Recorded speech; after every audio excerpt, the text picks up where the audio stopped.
good that Matabo already talked about some of the processes that are involved in the post-2015 agenda. Mine is centering more on the what and the why of the post-2015.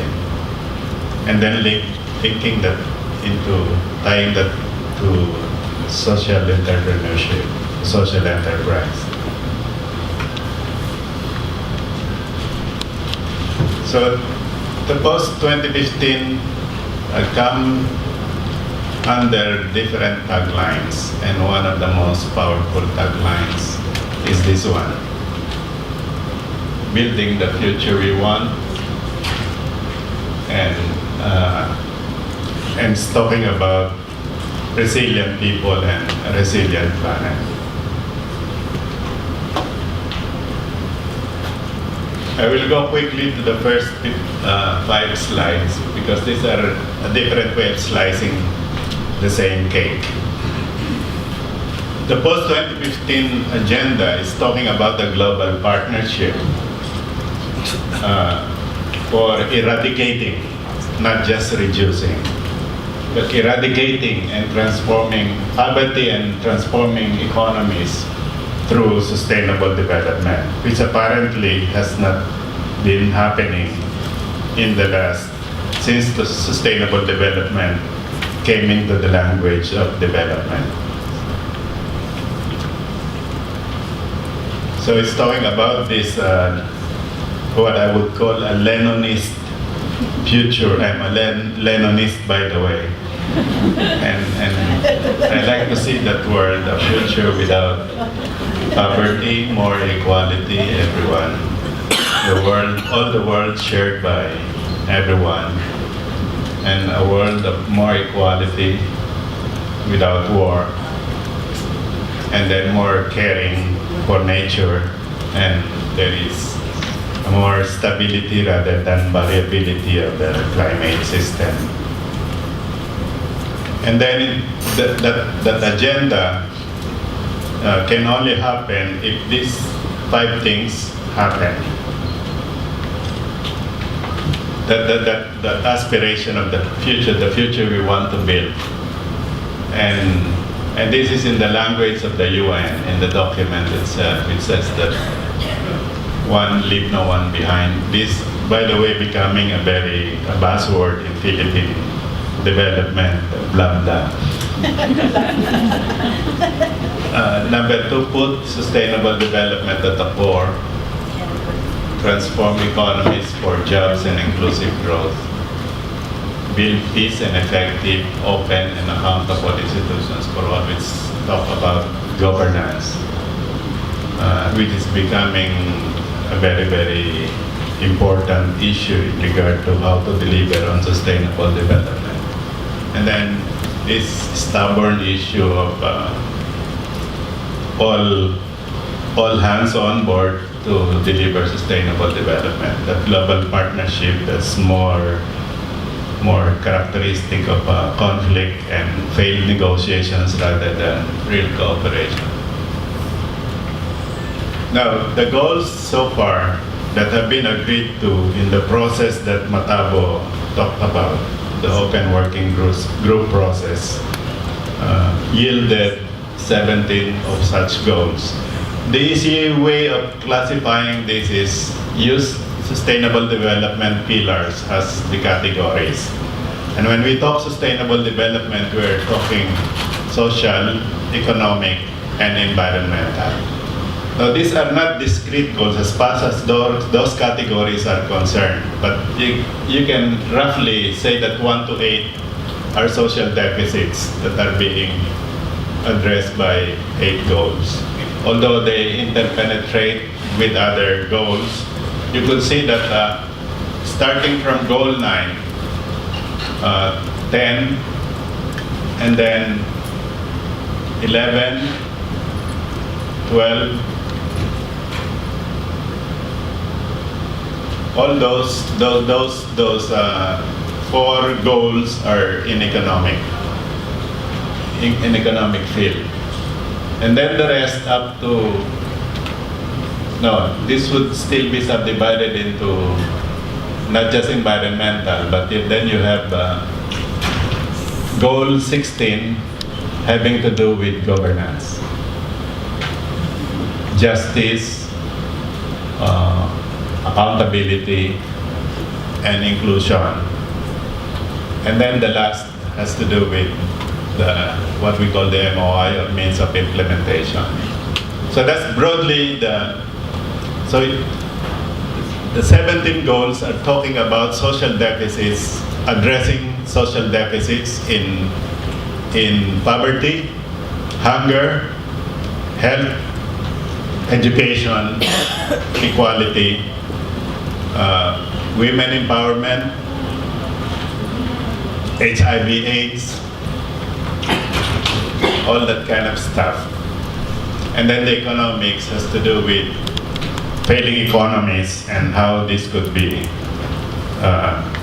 addressed in terms of those goals. So those are the 17 goals. And if they were broken down to targets and indicators, then you get one hell of a stuff there to chew on. How many mataba are you talking about? How many? 69. 169. MDG, which is 8 goals, about 18 targets, and more than 50 indicators. Now you have this SDG, the successor set of goals to build on the Millennium Development Goals, which is a very minimalist agenda to begin with, and then building on that agenda that has not been delivered fully, and leaving a lot of deficits for the SDG, the Sustainable Development Goals, to take on.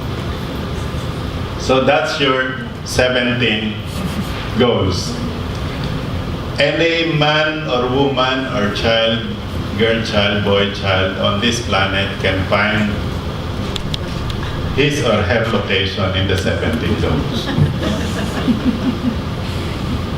Now, no one will be left behind with these 17 goals. And probably that would not be, that's not really the problem.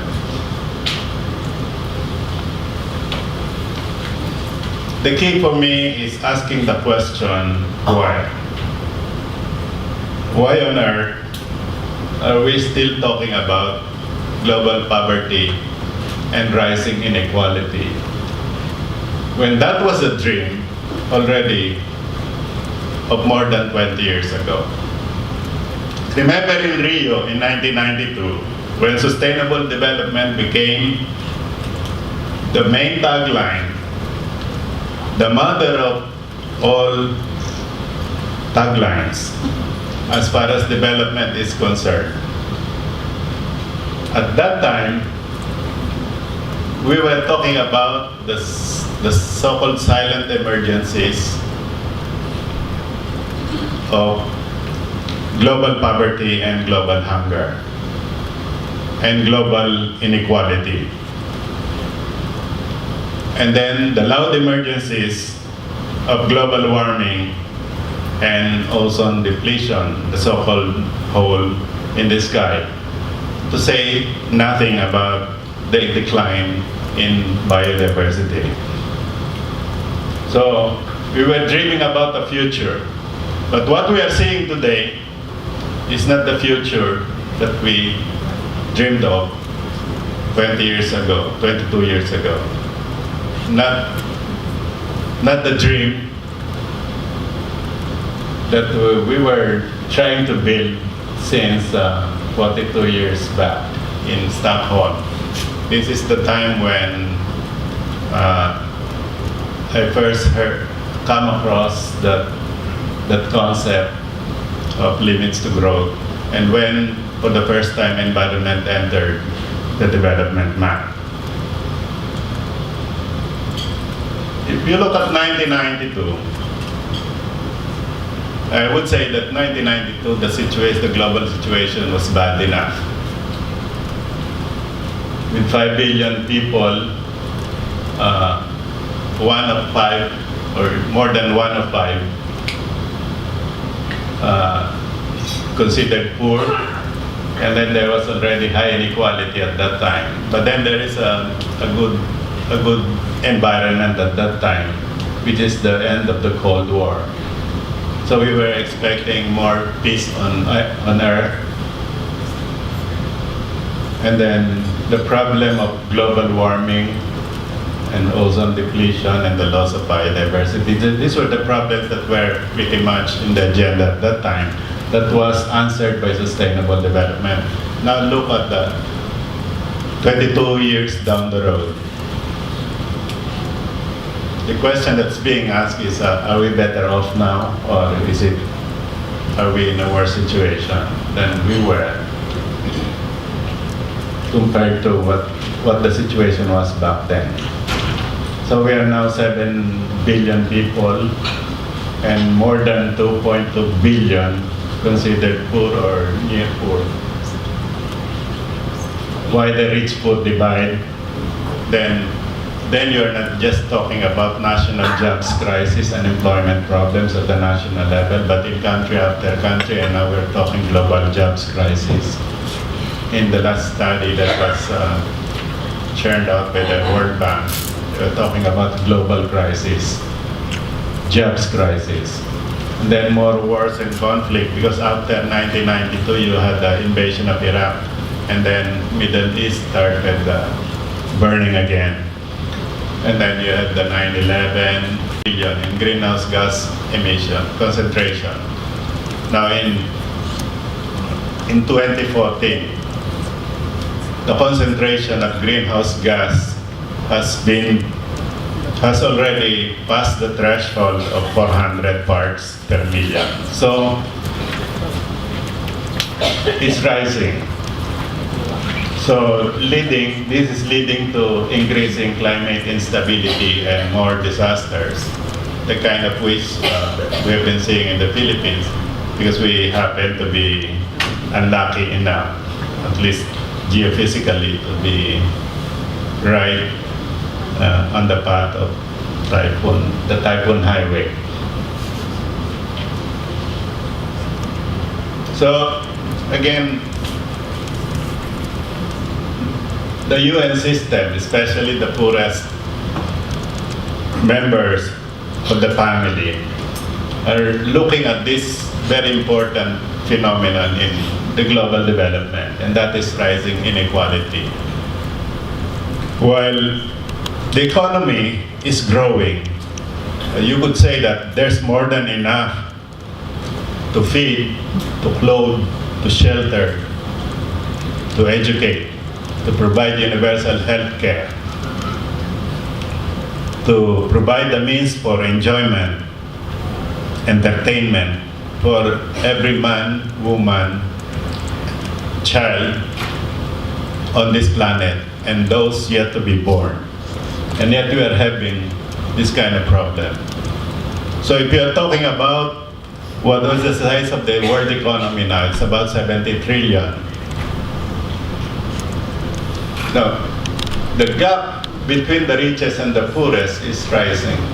You could see there from over time, and this is a 1999 Human Development Report.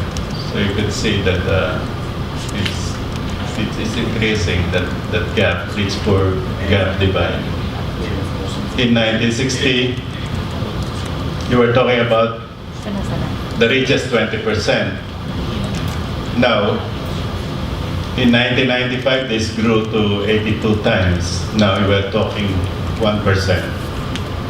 The Wall Street movement, the Occupy Wall Street movement was talking about 1%. In fact, even the Nobel laureate, Joseph Stiglitz, was talking about 1%. And this is a very dysfunctional situation that even the rich themselves would have to be worried about. So as the saying goes, that if we cannot protect the millions and billions who are poor, we cannot protect the rich who are so few. Now, how does this link in all these issues of the post-2015, the whats and the whys of the post-2015 agenda to social enterprise? I see social enterprise as like embodiment of sustainable development in enterprise. So, SE by definition already embeds the social, economic, and environmental dimension, all the three pillars of sustainable development. So in principle, it is already a social development and post-2015 agenda applied to from LISA and this new SE blah blah came into our discussion. I thought to myself, why I was involved in that Rio Plus 10, and we haven't heard about this social enterprising. And then looking back, I said that was the slogan, which is early enough has been there already.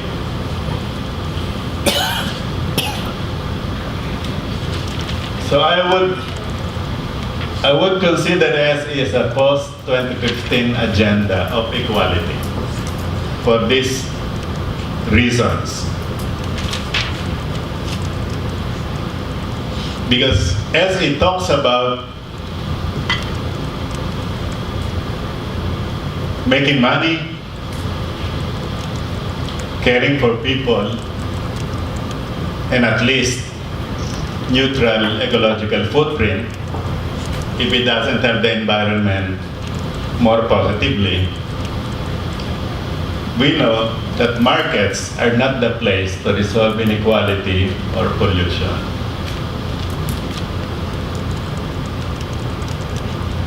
SEs are, to me, an antidote to corporate monopoly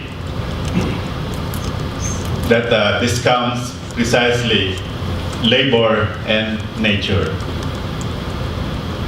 And SEs, of course, to be able to do that, and we know that SEs are also struggling in themselves, by themselves.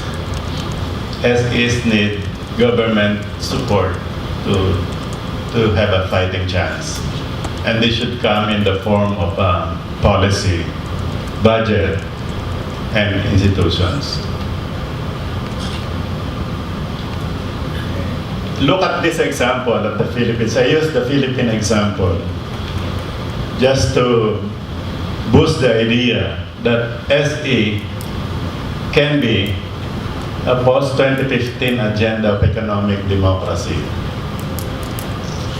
So if democracy were simply about numbers, well, the small should have won already. And it's the most, how more democratic can you get with these numbers? In 2010, when I dig up on the data of the National Statistics Office, it says there that there are almost 800,000 enterprises in the Philippines. And of these, mind you, only 0.% are considered big. That's your 1%. And then 99.6% are medium, small, micro, small, and medium enterprises. And they are overwhelmingly micro, 91.6%. The estimated number of social enterprises, about 30,000. I got this from Lisa. I don't know how she got that, because there is no record in the NSO that says that even, and there is no category in the NSO of social enterprises. But look at these numbers, and I think this is something already for, well, what this tells us is that there are quite a few, there are millions out there. In fact, you could say that if you divide, for example, 100 million people by 5, an average family of 5, most of our enterprises are family-based enterprises. And these are into these categories. So it can be an agenda, post-2015 agenda for job creation, and could help assist in solving the jobs crisis. So you could see the categories there, and then the number of employees they're able to employ. So if, for example, the formal sector could only employ so much, and we know for a fact that even the biggest corporations are not actually, those who are in the formal sector are actually suffering from contractualization that every 6 months they have to renew their contract. So there is no permanent regular employees, there is no collective bargaining agreement. So I could imagine the difficulty in the formal labor sector when we are talking about jobs and employment, job security and employment security. And look at what they are into. The micro, medium, small and medium enterprises, and if there are 30,000 SEs among them, they're probably into these different activities.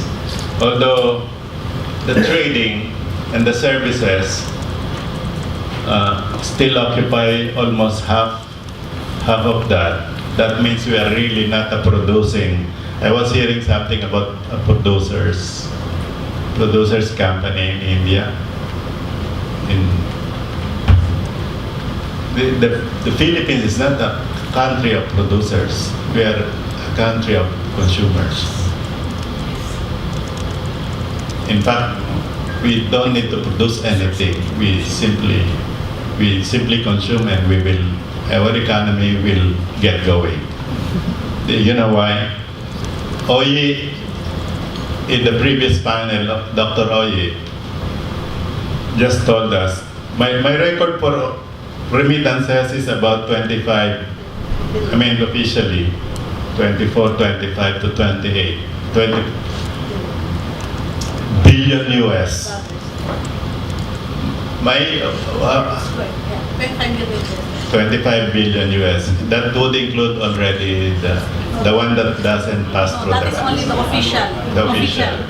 So your number includes the one that doesn't pass through, so the unrecorded.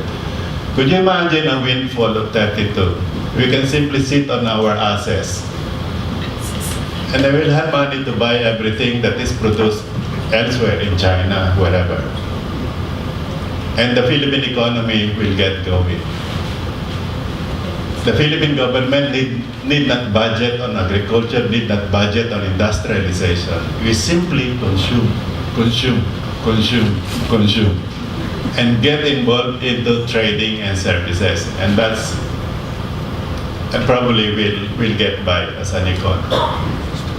And that kind of economy, national economy, is pretty well mirrored by the enterprises, the small and medium enterprises. So you see the dominance of services. But still, you get the variety. And I think as you get to the more details of that, especially the social enterprises, probably there will be more enterprise diversity there. Now, just remaining 3 slides. something keeps me wondering. That SE could be a game changer. That SE could really turn things around. I've been wondering, which I ask you, did you ever wonder why an economy controlled by a few who don't give a damn about labor and nature, and shocked by multiple global crises where, mind you, we're talking about complex crisis, which is a combination of financial, energy, food, and including climate, that multiple global crisis shocking that economy would still remain standing. One reason I think is that it's because of the small, and that includes the SEs. The ones at the base of the pyramid is keeping this whole thing standing. And that maybe it's that economy is being fed and suckered by a broad base of micro, small, and medium enterprises. So the future, post-2050, the future we want to build, I like this I use this in my dissertation, because I like it very much, because it's centered on the agency. That means that the change agent. And because we're talking here about the future, I think this is one of the most apt quotations that you can use, and I'm using this very often. And let me read it for you. The future is not some place we are going to, but one we are creating. The paths to it are not found but made. And the making of those pathways changes both the maker and the destination. And this fits in very well with my final slide. Thank you, and welcome to the SE revolution.